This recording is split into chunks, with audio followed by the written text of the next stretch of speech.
안녕하십니까? 오늘 우리는 인류의 기억 속에 가장 깊이 새겨진 이야기 중 하나, 노아의 방주 이야기를 함께 나누고자 합니다.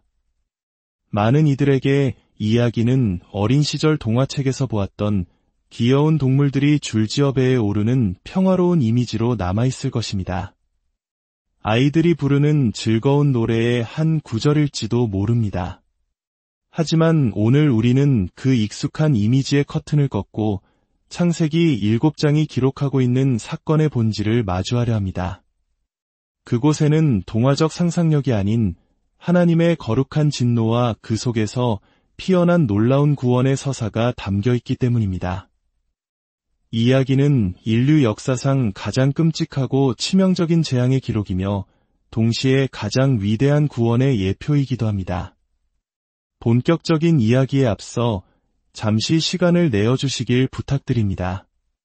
만약 오늘 우리가 나누는 이 묵상이 여러분의 마음에 울림을 준다면 좋아요와 구독을 통해 이 은혜의 메시지가 더 많은 이들에게 닿을 수 있도록 도와주십시오. 여러분의 작은 동참이 누군가에게는 절실한 위로와 구원의 소식을 전하는 통로가 될 수 있습니다. 주님의 이름으로 여러분의 삶에 평안과 은총이 가득하기를 축복합니다. 이제 창세기 7장의 깊은 물속으로 함께 들어가 보겠습니다. 우리는 성경을 체계적으로 읽어나갈 때마다 하나님의 놀라운 섭리에 감탄하게 됩니다. 마치 잘 짜인 교향곡처럼 구약의 율법 속에 나타난 하나님의 공의와 심판, 그리고 요한계시록에 쏟아지는 그분의 진노가 오늘 우리가 마주할 창세기 7장의 대홍수 사건과 하나의 거대한 주제, 즉 하나님의 거룩한 진노라는 주제 아래 완벽하게 연결됩니다. 분명히 말씀드리지만 창세기 7장 이전에도 그리고 그 이후에도 인류는 오늘 우리가 읽게 될 이 사건과 같은 규모의 일을 결코 본 적이 없습니다. 노아 시대 이전의 그 누구도 이 정도의 파멸을 상상조차 하지 못했으며 홍수 이후 오늘날까지도 우리는 이와 같은 전 지구적인 심판을 경험하지 못했습니다. 우리는 이 사건을 제대로 이해하지 못하고 있을 가능성이 높습니다. 왜냐하면 대부분의 사람들에게 노아의 방주는 아이들의 장난감이나 동요 속의 귀여운 이야기로 각인되어 있기 때문입니다. 형형색색의 동물들이 그려진 작은 나무배. 하지만 그것은 진실의 극히 일부에 불과합니다. 창세기 7장에서 일어난 일은 결코 아름답지 않았습니다. 추하고 끔찍했으며 인류 역사상 가장 많은 생명을 앗아간 비극이었습니다. 방주는 십자가보다 더 아름답지 않았습니다. 만약 당신이 십자가를 아름답다고 느낀다면 그것은 십자가 위에서 성취된 구원의 사역이 아름답기 때문일 것입니다. 갈보리 언덕 위에서 벌어졌던 고통과 수치, 피 흘림은 결코 미학적으로 아름다운 광경이 아니었습니다. 마찬가지로 방주는 호화로운 유람선이 아니었습니다. 그것은 하나님의 택하신 자들을 구원하기 위해 만들어진 투박하고 거대한 나무 상자였습니다. 그리고 이 나무 상자는 훗날 하나님의 택하신 자들을 구원할 또 다른 나무, 바로 십자가를 예표하는 그림자였습니다. 이 두 가지 구원은 모두 대학살과 죽음, 고통과 수치라는 엄청난 대가를 치르고 이루어졌습니다. 이 사실을 마음에 새기고 창세기 7장을 바라보아야 합니다. 때로 우리는 출애굽기에서 돌로 치라는 명령이나 요한계시록의 무서운 심판의 장면들을 읽으며 불편함을 느낍니다. 하지만 우리가 찬송가에서 내 모든 죄를 지신 주님, 그 죽음 안에서 내가 사내라고 노래할 때의 그 하나님은 성문 밖으로 끌어내 돌로 치라고 명하시는 바로 그 하나님과 같은 분이십니다. 만약 죄에 대한 하나님의 무서운 심판을 이해하지 못한다면 내 모든 죄를 지신 주님이라는 가사의 무게와 감격을 결코 온전히 깨달을 수 없습니다. 죄의 대가가 무엇인지 어렴풋이나마 알지 못한다면 구속과 구원의 의미는 공허한 외침이 될 뿐입니다. 바로 이 관점에서 우리는 오늘 창세기 7장의 3가지 움직임을 살펴보고자 합니다. 첫째는 의로움과 그 보상, 둘째는 죄의 끈질김, 그리고 셋째는 하나님의 진노입니다. 먼저 의로움과 그 보상입니다. 창세기 7장 1절입니다. 여호와께서 노아에게 이르시되 너와 내 온 집은 방주로 들어가라. 이 세대에서 내가 내 앞에 의로움을 내가 보았음이니라. 하나님께서는 노아의 의로움을 보셨고 그 증거는 노아가 하나님의 명령에 순종했다는 것입니다. 그는 무려 100년이라는 긴 시간 동안 사람들의 조롱과 비웃음 속에서도 묵묵히 방주를 지으며 순종했습니다. 그리고 마침내 마지막 7일이 남았을 때 하나님은 말씀하십니다. 이 제7일 후면 내가 40주야를 땅에 비를 내려 내가 지은 모든 생물을 지면에서 쓸어버리리라. 노아는 끝까지 순종했고 그의 아내와 세 아들 그리고 며느리들과 함께 하나님께서 보내신 동물들을 이끌고 방주에 올랐습니다. 여기서 우리는 의로움의 보상에 대한 우리의 오해를 점검해야 합니다. 우리는 종종 의로움의 보상을 이렇게 생각합니다. 내가 하나님 말씀대로 살면 하나님께서 내가 좋아하는 것들을 많이 주실 거야. 더 나아가 내가 저 사람보다 더 열심히 신앙생활을 하니 저 사람보다 더 좋은 보상을 받아야 마땅해. 우리는 그 보상을 돈, 건강, 성공과 같은 세상적인 것들로 정의하곤 합니다. 이러한 생각은 내가 이렇게 기도하고 헌금하고 올바르게 살았는데 왜 하나님은 내가 원하는 것을 주시지 않죠? 저 사람들은 나보다 믿음도 없어 보이는데 더 많은 것을 누리고 있어요. 이건 불공평해요. 라는 원망으로 이어지기도 합니다. 한국 교회 안에서도 한때 유행했던 건강과 부, 번영을 하나님의 축복과 동일시하는 번영신학이 바로 이런 생각에 뿌리를 두고 있습니다. 의로우면 부자가 되고 의로우면 건강할 것이며 만약 삶에 가난이나 질병이 있다면 그것은 의롭지 못하기 때문이라는 논리입니다. 하지만 노아의 이야기를 보십시오. 그는 성경이 인정한 의인이었습니다. 그렇다면 그는 어떤 보상을 받았을까요? 먼저 부를 생각해 봅시다. 노아는 의심할 여지 없이 엄청난 부자였을 것입니다. 지금 우리 모두의 재산을 합쳐도 노아가 지었던 거대한 방주를 만들 수 있을까요? 아마 불가능할 것입니다. 노아는 자신의 재산으로 그 엄청난 프로젝트를 감당했습니다. 그는 상상할 수 없을 정도로 부유했습니다. 하지만 그의 모든 재산은 홍수와 함께 물에 잠겨 사라졌습니다. 그렇다면 부가 그의 의로움에 대한 보상이었을까요? 아닙니다. 그렇다면 자녀는 어떻습니까? 생육하고 번성하라는 것은 하나님의 명령이며 자녀는 하나님이 주신 축복입니다. 아담부터 노아까지의 족보를 보면 기록된 아들 외에도 그 후에도 여러 해를 지내며 자녀들을 낳았더라는 구절이 반복됩니다. 그들은 수많은 자녀를 두었을 것입니다. 하지만 의인이었던 노아는 단 3명의 아들만 있었습니다. 아마 노아가 알던 대부분의 사람들은 그보다 훨씬 더 큰 가족을 이루고 살았을 것입니다. 만약 자녀의 수가 의로움의 척도라면 노아는 축복받지 못한 사람이었을까요? 아닙니다. 노아의 의로움에 대한 진정한 보상은 방주에 들어가는 것 그 자체였습니다. 돈이 더 많은 사람들, 자녀가 더 많은 사람들, 키가 더 크고 힘이 센 사람들, 세상에서 더 큰 영향력을 가진 사람들, 그들 중 누구도 방주에 오르지 못했습니다. 오직 노아와 그의 가족만이 들어갔습니다. 여러분, 혹시 여러분의 삶에서 진정한 보상이 무엇인지 깨닫고 계십니까? 그것은 세상의 것들이 아니라 바로 하나님 자신입니다. 우리가 먼 길을 떠났다가 집에 돌아왔을 때 아이들이 아빠다 하며 달려와 안기는 것과 아빠, 뭐 사왔어요? 라고 묻는 것의 차이를 생각해 보십시오. 우리는 하나님을 그분 자체로 기뻐합니까? 아니면 하나님이 주시는 선물에만 관심이 있습니까? 노아에게 주어진 가장 큰 상은 하나님의 진노로부터의 구원, 즉 하나님과의 동행 그 자체였습니다. 두 번째 움직임은 죄의 끈질김입니다. 노아는 100년이 넘는 세월 동안 방주를 지었습니다.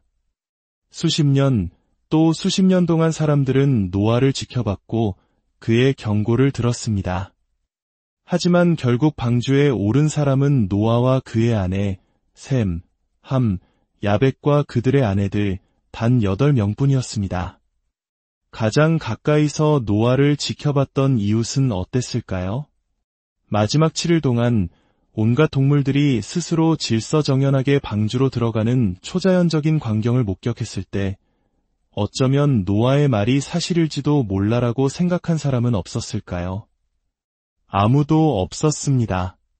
죄는 그렇게 끈질깁니다. 우리는 이성적인 설득으로 죄인을 구원할 수 없습니다. 죄인은 스스로를 구원하지 않고 오직 스스로를 섬길 뿐이기 때문입니다. 우리는 사람들을 겁줘서 죄에서 돌이키게 할 수도 없습니다. 아마 비가 내리기 시작하고 열흘, 20날이 지나도 물이 점점 차올라도 사람들은 여전히 노아가 미쳤을 뿐이야 라고 생각했을 것입니다. 죄는 그렇게 우리의 판단력을 마비시킵니다. 사랑하는 자녀가 믿음의 길로 돌아오기를 간절히 바라는 부모님들이 많을 것입니다. 어떤 책을 읽히면, 어떤 말을 해주면 그 아이가 변할까 고민합니다. 마치 숨겨진 비법이라도 있는 것처럼 말입니다. 하지만 여러분이 집에서 복음을 나누고 삶으로 신앙을 보여주었다 해도 그 아이를 구원할 수 있는 것은 오직 전능하신 하나님의 손길뿐입니다. 우리는 자녀를, 부모를, 형제를 조종하여 하나님 나라로 이끌 수 없습니다. 우리는 묵묵히 방주를 지으며 복음을 전해야 하지만 그들을 강제로 끌고 들어갈 수는 없습니다. 오직 하나님만이 하실 수 있는 일입니다. 마지막 세 번째 움직임은 마침내 쏟아지는 하나님의 진노입니다. 노아가 600세대던 해 둘째 달 곧 그 달 열일의 날이라 그날에 큰 기품의 샘들이 터지며 하늘의 창문들이 열려 40주야를 비가 땅에 쏟아졌더라. 성경은 그날을 정확하게 기록합니다. 왜냐하면 노아와 그의 가족은 그날을 평생 잊을 수 없었기 때문입니다. 하늘의 창문이 열리고 땅의 깊은 샘들이 터져 나왔습니다. 이것은 가랑비가 아니었습니다. 온 세상이 물에 잠겼고 가장 높은 산들마저 물 아래로 사라졌습니다. 땅 위에서 움직이는 모든 생물, 새와 가축과 들짐승과 땅에 기는 모든 것과 모든 사람이 죽었습니다. 코로 생명의 기운을 쉬는 모든 것이 죽었습니다. 오직 노아와 그와 함께 방주에 있던 자들만 남았습니다. 우리의 하나님은 진노하시는 하나님이십니다. 이 끔찍한 광경 앞에서 사람들은 묻습니다. 어떻게 사랑의 하나님이 이런 일을 하실 수 있는가? 하지만 우리는 다른 질문을 던져야 합니다. 어떻게 의로우신 하나님이 이런 일을 하지 않으실 수 있는가? 죄로 가득 찬 세상을 보시며 어떻게 공의로우신 하나님이 심판하지 않으실 수 있었을까요? 이 자리에 있는 우리 중 누가 자신의 삶을 돌아보며 나는 홍수가 아니라 방주에 탈 자격이 있다고 자신 있게 말할 수 있겠습니까? 거룩하신 하나님을 거역하지 않은 사람이 누가 있습니까? 아마 노아 자신조차도 방주 안에서 바깥 세상의 비명소리를 들으며 나는 이 구원을 받을 자격이 있다고 생각하지 않았을 것입니다. 그는 오히려 왜 저입니까? 왜 우리 가족입니까? 라고 물으며 하나님의 은혜에 몸서리쳤을 것입니다. 우리가 이 대홍수 사건의 끔찍함을 제대로 이해하지 못할 때 우리는 하나님의 진노를 가볍게 여기는 위험에 빠집니다. 그리고 하나님의 진노를 이해하지 못하면 그분의 은혜 또한 제대로 감사할 수 없게 됩니다. 17세기의 청교도 제레마이어 버로스는 이렇게 썼습니다. 오, 나는 내 영혼을 향해 불타는 눈으로 분노하시는 무한하신 하나님의 얼굴을 본다. 전능자의 불쾌함이라는 검고 암울한 구름이 내 위에 드리워져 있고 끔찍한 진노의 선고가 내게 떨어질 준비를 하고 있다. 나는 영원한 비참함의 환영이 나를 두렵게 하는 것을 본다. 우리는 더 이상 이렇게 글을 쓰지 않습니다. 왜냐하면 우리에게 노아의 이야기는 그저 아이들의 장난감이 되었기 때문입니다. 죄를 다루시는 하나님의 방식에 대한 두려운 경고가 아니라 소독되고 각색된 예쁜 이야기가 되어버렸습니다. 어젯밤 당신이 생각하고 말하고 행했던 것들 중에는 오늘 당장이라도 홍수의 심판을 받기에 마땅한 죄들이 있습니다. 하지만 여기에 복음이 있습니다. 좋은 소식이 있습니다. 하나님께서는 보존을 위해 그 방주를 예비하셨습니다. 그분의 택하신 자들을 보존하고 우리가 살아가는 이 세상을 보존하기 위해서입니다. 우리가 오늘 이 자리에 존재하는 이유는 하나님께서 노아와 셈과 함과 야벳을 방주 위에서 보존하셨기 때문입니다. 그리고 더 깊은 의미에서 방주는 씨앗, 약속, 언약의 보존을 의미합니다. 바로 예수 그리스도로 이어지는 구원의 계보를 지키기 위함이었습니다. 방주를 이해하면 십자가를 이해할 수 있습니다. 방주 밖에서 벌어졌던 그 끔찍한 고통과 심판을 생각해 보십시오. 그리고 십자가를 생각해 보십시오. 십자가 위에서 예수 그리스도께서 받으신 하나님의 진노는 방주 밖에서 온 세상이 겪었던 그 모든 고통과 심판의 무게와 같거나 혹은 그 이상이었습니다. 그분은 나의 죄, 당신의 죄, 그리고 그분이 구속하기로 작정한 모든 이들의 죄를 짊어지셨습니다. 그리고 그 죄에 합당한 모든 진노를 홀로 감당하셨습니다. 그것이 바로 주님께서 견디신 고통입니다. 우리를 하나님의 진노로부터 구원하시기 위해서 말입니다. 여기에 놀라운 역설과 아름다움이 있습니다. 바로 하나님께서 우리를 하나님 자신으로부터 구원하셨다는 사실입니다. 저는 하나님이 사랑의 하나님이심을 굳게 믿습니다. 왜냐하면 그분이 진노의 하나님이심을 알기 때문입니다. 그 위대한 사랑으로 우리가 아직 죄인 되었을 때에 그리스도께서 우리를 위하여 죽으심으로 우리에 대한 자기의 사랑을 확증하셨습니다. 창세기 7장은 끔찍한 심판의 이야기이자 영광스러운 구원의 이야기입니다. 그리고 당신의 삶은 이 둘 중 하나로 규정될 것입니다. 여러분을 위한 저의 기도는 하나님의 은혜와 자비로 여러분이 회개와 믿음의 자리에 이르는 것입니다. 하나님의 진노를 결코 가벼운 것으로 여기지 않기를 기도합니다. 그 두려움이 오히려 여러분으로 하여금 구원을 위해 하나님께 부르짖게 만들기를 소망합니다. 하나님께서 당신을 구원하시고 그분의 진노로부터 건져주실 때까지 결코 안식하지 못하기를 기도합니다. 하나님과 씨름하고 그분을 붙잡고 그분께서 당신을 구원하실 때까지 결코 놓지 마십시오. 함께 기도하겠습니다. 하나님 아버지, 오늘 우리는 창세기 7장의 말씀을 통해 주님의 거룩한 진노와 그보다 더 크신 구원의 은혜를 묵상했습니다. 우리가 죄의 끔찍함과 심판의 무서움을 깨닫게 하시고 그로 인해 십자가의 은혜가 얼마나 놀랍고 감격스러운 것인지 알게 하여 주시옵소서. 이 말씀을 듣는 모든 심령 가운데 찾아가 주셔서 아직 주님을 알지 못하는 이들에게는 회개의 영을 부어주시고 이미 주님을 믿는 이들에게는 구원의 감격을 회복시켜 주시옵소서. 우리를 심판의 홍수에서 건져내어 구원의 방주이신 예수 그리스도 안에 거하게 하신 은혜에 감사드립니다. 예수님의 이름으로 기도합니다.